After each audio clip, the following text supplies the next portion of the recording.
মান গাশশানা ফালাইসা মিন্না, এই হাদিসটা এখান থেকে এসেছে। তিনি বলছেন যে ব্যক্তি প্রতারণা করে সে ব্যক্তি আমার উম্মতের অন্তর্ভুক্ত না। একটা সুসংবাদ দিয়ে শুরু করি। নবী সাল্লাল্লাহু আলাইহি ওয়াসাল্লাম একটা বিশুদ্ধ হাদিসে বলেছেন যে একজন সৎ ব্যবসায়ী, যে ব্যক্তি একজন সৎ ব্যবসায়ী, মাপে কম দেয় না, মজুদদারিতা করে না, দুর্নীতি কালোবাজারি করে না, আমানতের খেয়ানত করে না, মানুষকে ঠকায় না, এই ব্যক্তি ইনশাআল্লাহ তাআলা কিয়ামতের দিন নবীগণ, সিদ্দিকগণ, শহীদগণের সাথে হাসর করবে ইনশাআল্লাহ। আল্লাহ রাব্বুল আলামিন ব্যবসাকে হালাল করেছেন, রিবাকে কি করেছেন? হারাম করেছেন। এই রিবার মধ্য দিয়ে যেটা হয় যে একটা সমাজ বলেন, রাষ্ট্র বলেন, বা একটা ইকোনমিক সিস্টেম বলেন, যেটাকে আমরা মনিটারি সিস্টেম বলি আর কি, এর অর্থ বা যেটাকে আমরা কারেন্সি বলি, ক্যাপিটাল বা সঞ্চিত সম্পদ, এটা মার্কেটে ঘুরতে আর পারে না, রিবার কারণে আর ঘুরতে পারে না। কিন্তু আল্লাহ পাক হালাল করেছেন ব্যবসা, যার মধ্য দিয়ে ক্যাপিটাল বা সম্পদ মার্কেটের মধ্যে সার্কুলেট করে বা ঘুরতে থাকে। তো এখানে পার্থক্যটা একটু বুঝিয়ে অন্যদিকে যাই। এখানে যদি ব্যবসায়ীরাও আছেন তাদের জন্যও কিছু নসিহত থাকবে ইনশাআল্লাহ। আল্লাহ পাক ব্যবসাকে হালাল করেছেন, রিবাকে হারাম করেছেন। আল্লাহ পাক সূরা বাকারায় কথা বলছেন ব্যবসা কি করে, ব্যবসার মূল মন্ত্রটা কি। ব্যবসার মূলনীতি হচ্ছে যে ব্যবসায় লাভ এবং লস উভয়ের রিস্ক আছে। কথা কি বুঝতে পারছেন? এক ভাই ব্যবসা করছেন, লাভও হতে পারে, লসও হতে পারে।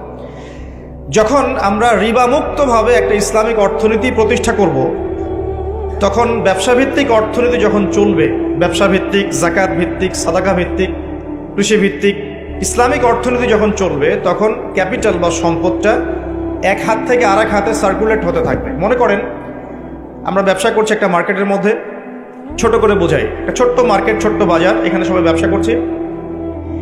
এই ব্যবসার মধ্যে কেউ লাভ করবে, কেউ লস করবে।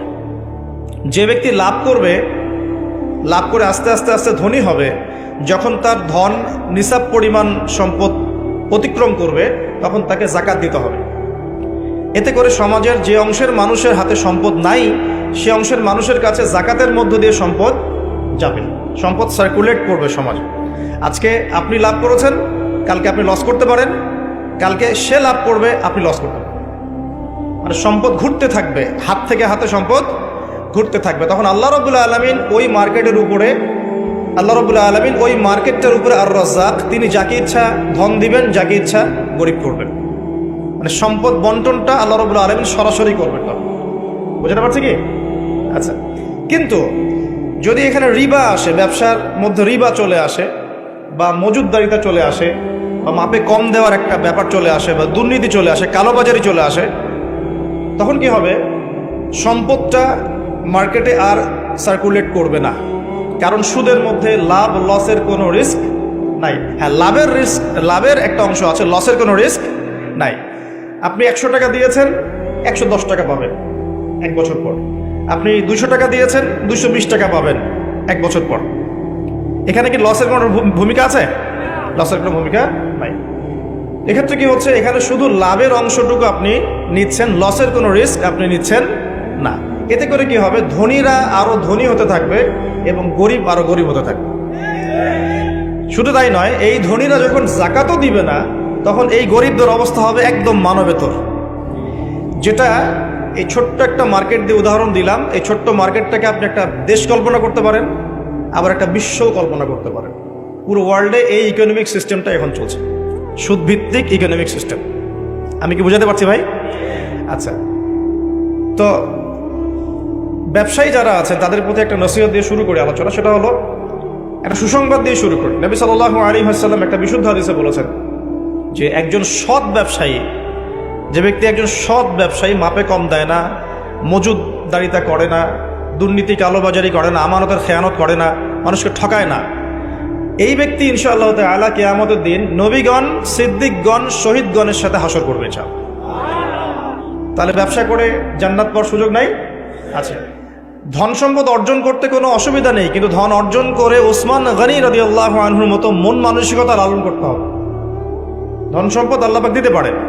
যখন আপনি ব্যবসা করবেন, হালাল ব্যবসা করবেন, মাপে কম দিবেন, পণ্য মজুদ করবেন না, ইচ্ছাকৃতভাবে মার্কেটের মধ্যে কৃত্রিম সংকট তৈরি করবেন না। কৃত্রিম সংকট বোঝেন? এই যে একটা রাষ্ট্রের মধ্যে যখন ইকোনমিক একটা ডিজাস্টার তৈরি হয়, এর একটা বড় অংশের জন্য দায়ী হচ্ছে কৃত্রিম সংকট। ইকোনমিক্সের ভাষাটাকে কৃত্রিম সংকট বলে। মানে সমস্যা আসলে কিছু নাই, কিছু মানুষ সমস্যা তৈরি করেছে। মনে করেন কোনো সমস্যা নেই, ইকোনমি খুব সুন্দর চলছে, কিছু মানুষ তার ব্যক্তি স্বার্থের জন্য কিছু পণ্যকে মজুত করে রেখে দিল, যে মানুষের মার্কেটে যখন ক্রাইসিস দেখা দিবে পণ্যের, তখন এটাকে ডাবল দামে বিক্রি করবে। সে মনে করছে এটাতে খুব, আমি তো ব্যবসা করছি, সে মনে করছে এটা তো ব্যবসা। প্রকৃত অর্থে এটা একটা প্রতারণা। নবী সাল্লাল্লাহু আলাইহি ওয়াসাল্লাম মার্কেটে গেলেন, পণ্য রাখা আছে মদিনার বাজারে, তিনি হাত ঢুকিয়ে দিলেন, দেখলেন ভিতরের অংশটা ভেজা। ওলামায়ে কেরাম যারা আছেন তারা এই হাদিসগুলো জানেন, ভেতরের অংশটা ভেজা। তো তিনি ব্যবসায়ীকে বলছেন যে এটা কি, ভিতরে ভেজা কেন, উপরে শুকনা কেন? সেই ব্যবসায়ী বলছে যে এভাবেই আমি পণ্য বিক্রি করি, যার ইচ্ছা হয় সে নিবে, যার ইচ্ছা হয় সে নিবে না। নবীজি বলছে সাল্লাল্লাহু আলাইহি ওয়াসাল্লাম, তুমি কেন এটাকে উন্মুক্ত করে দিলে না? মানুষ জানতে পারতো যে আসলে তোমার পণ্যটা কতটুকু সঠিক, কতটুকু বেঠিক, বা কতটুকু বিশুদ্ধ, কতটুকু অশুদ্ধ। মান গাশশানা ফালাইসা মিন্না, এই হাদিসটা এখান থেকে এসেছে। তিনি বলছেন যে ব্যক্তি প্রতারণা করে সে ব্যক্তি আমার উম্মতের অন্তর্ভুক্ত না। কথা বুঝতে পারছেন? এই যে কৃত্রিম সংকট তৈরি করে প্রতারণা করেছে, সে কিন্তু উম্মতের নাম থেকে কাটা পড়ে যাচ্ছে। সে কাফের হয়ে গেছে এমনটা বলছি না, সে কিন্তু জালেম ঠিকই হয়ে গেছে, ফাসেক হয়ে গেছে।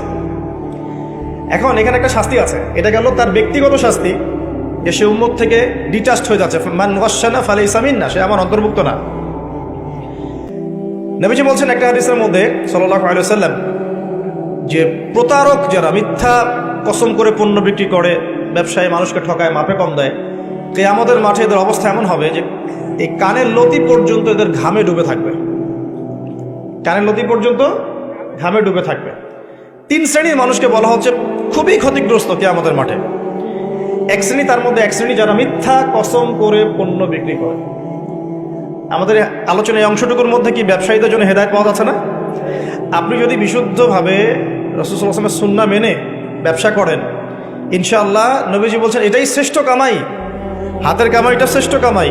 ব্যবসা করে, যে হালাল ব্যবসা করে আপনি সম্পদ উপার্জন করছেন, এটা আপনার শ্রেষ্ঠ কামাই, শ্রেষ্ঠ উপার্জন। কিন্তু এখানে যদি কালোবাজারি চলে আসে, মজুতদারিতে আসে, কৃত্রিম সংকট তৈরি করেন, মাপে কম দেন, মানুষকে ঠকান, প্রতারণা করেন, তাহলে নিজের তো ক্ষতি হবেই, ইহকাল পরকাল তো ধ্বংস হবেই, জাতিরও ক্ষতি হবে। জাতির কি ক্ষতি হবে? একটা হাদিস পড়েছিলাম অনেকদিন আগে, আমি এখন রেফারেন্সগুলো মুখস্থ বলতে পারছি না, অনেকদিন আগে পড়ছি। 5টা কাজের কথা বলা আছে, এই 5টা কাজের কারণে 5টা বিপদ নেমে আসে।